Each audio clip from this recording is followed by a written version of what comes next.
Wow. We're going to talk also about whether or not Trump is going to actually do anything to fight crony capitalism. And then we're going to talk about the people who claim they were defending democracy and kind of what they're really all about. Anyway, first, Trump. So I remember back in 2016, I was sitting at the kitchen table with my wife watching the returns second by second. I was watching the New York Times electoral map, and basically every congressional district would flicker, would either turn red or blue, depending on how it was trending at the moment. And I remember early in the evening, Rhode Island, deep blue Rhode Island, a couple of times just flickered red for Trump. And I remember thinking to myself, well, it must be, early returns, and, some suburb somewhere that just happens to be, kind of pro-Trump or whatever. But even still, I thought it was interesting that Rhode Island could, even had the capacity to flash red at all. And I remember thinking, that's interesting. And it turned out to be a pretty interesting night, as you remember. I mean, basically, Trump came in. Hillary, which we just assumed, pretty much everybody assumed was going to be president, wasn't president. I remember going to the grocery store and seeing a guy that lived down the road from me with his wife, and I'm getting bananas or whatever, and I see him looking over at me. I look over at him, and we both just shrugged. We're just like, whoa, Trump won. Little did we know that things would just get even more insane from there. Fast forward to today. The greatest political comeback ever. I mean, with Trump. I mean, it's pretty amazing. And not only did he win again, he won by a lot more. And he emerged with darn near, I think you could probably call it a mandate for significant change. And the thing that, one of the things that blows my mind is, as I watch the reactions to Trump being elected, are the people who are surprised that he was elected. I mean, these are sophisticated people. These are people in the media. Well, okay, you know what I'm saying. But these are people who are, wonky. Okay, who follow politics, and they're shocked that Kamala didn't win. And I'm like, if you looked at the polls, basically what you saw is, when Kamala came out, she shot to a sugar high lead. Okay, and gradually what happened was they came together, and then Trump started to pass her like that. That seemed pretty clear. And yet, I saw all of these, folks in the establishment press, and sort of like, what's up with that pollster lady who said that Kamala was up in Iowa by like 6 points or something like this? I don't know. It was just yet another example of the bizarro world in which a lot of people in this country have lived for a very, very long time. One of the reasons why Trump won, and let me preface this by saying, look, Trump is a human being. He is a flawed vessel, okay? He's going to do things that we're going to like, and that he's going to do things that we're not going to like. But overall, the sea change in the country, you got to look at it as a positive, clearly, We didn't endorse anybody, and we will never endorse anybody for any political office. But the fact that the country collectively said enough of this kind of nonsense, they saw through the lie. And the thing is, it's not like a perception of just right or left. It's like, oh, well, I have a leftward disposition, so therefore this is what I think or whatever. No. What you had was a lot of people who kind of popped their heads up and said, we're being lied to by, the government and the establishment media, the old media, the legacy media, whatever you want to call it. And we have been for a long time. And they keep telling us the economy is great. Meanwhile, a tub of butter is $7, which was a giant surprise to Joe Scarborough. He was like, yeah, you go get butter for $3. Moron. Anyway, that's the bubble. They really they could not they could not conceive of America voting for Trump again. But man, did they. What does this mean? Well, I mean, there are a ton of things. Culturally, America changed like that. Okay, what people refer to as wokeism, that's on notice. Okay, like ESG, all that, ESG in companies, all of this sort of woke stuff is on the chopping block, big time. I mean, America basically said no, right? And now there are going to be people, in office that are not going to encourage these sorts of programs, which they shouldn't, because this whole woke thing, all right, is ultimately divisive. It's not about social justice. It's about social destruction for the most part. And what's interesting is, when Trump coming in, he has built a coalition unlike any Republican in my lifetime, for sure. Basically what he said to people was, look, if you're, somebody who actually, if money is an object to you, like, I understand, which is, trust me, like, a lot of people on the hard left don't get, like, how Trump could, working people could ever relate to Trump, the billionaire who came from money. But the thing is, Trump, you got to remember, like, this guy has worked with unions and, who knows who else. And he at least has a sense of what life is like for the everyday person. Whereas Joe Scarborough, for instance, okay, thinks that butter costs, $3. I don't know, maybe Trump doesn't know either, but, but the point is, like, Trump could, people sensed that for all of his flaws, that he at least was working for them. And there was a feeling that the establishment, the people who are running the media, the people who are running the government largely, and by government, I don't mean just Congress and executive branch and so on. I mean, like, what some people call the deep state, I call the administrative state. I grew up around the state, I am a child of the military-industrial complex. I interned for 2 years on the Hill, and my first job out of college was on Capitol Hill. And I've spent a lot of time in and around Washington in the years since. The deep state is a legitimate thing. And one of the things that's going to change, particularly, is where it is, like, all the senior staff at like the FBI and within some parts of the military and other places, I assume across like state, all sorts of places, are running for the exits, which is a good thing for us, because the past 8 years, decade, basically you've had a completely dysfunctional administrative state.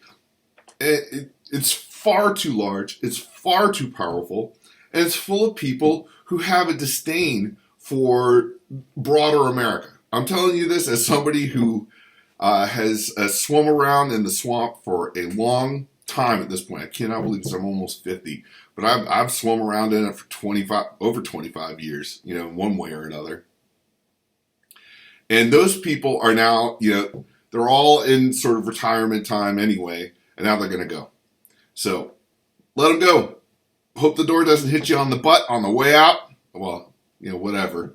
And then we need to start thinking about how we're going to cut more stuff. We we need to buy out people who aren't at retirement age. It stinks for we the taxpayers because we're going to have to pay for these people's nice pensions and stuff. We're going to do it anyway. But better to get them out of the way so we can move on to a new era. It blows my mind that I'm even saying such a thing. But to some degree, that is a possibility. There is change afoot. There is no doubt about that. Now, saying that, we got to keep an eye out on Trump because you know what? Sometimes he falls let's keep those neocons out of the White House. That's not a good thing. We don't want we don't want the war hawks in there. That's not a good thing for we Americans. And Trump ran on the fact that he is basically in many ways a peace candidate. Let's hold him to that. That's very important. That brings us to whether or not he's going to fight crony capitalism. One thing we can say for sure, we've said this already, is that crony capitalism is going to shift. All right. If he's going to do all these tariffs and stuff, lots of lobbyists are they're shining their shoes right now on K Street. And they're going to try to work that whole thing as best they can. Steel will want tariffs. The auto industry wants tariffs. Everybody wants tariffs. And if that's where the crony-ness goes, that's where they're going to go. And so there's going to be some of that for sure. Now, on the other hand, do I think that there's crony capitalism that will be reduced? Yeah, in some places I definitely think so. I think in the administrative state it's at least possible. And I think it's possible in lots of other places where, some people who have enjoyed, living off of the government, off of the taxpayer.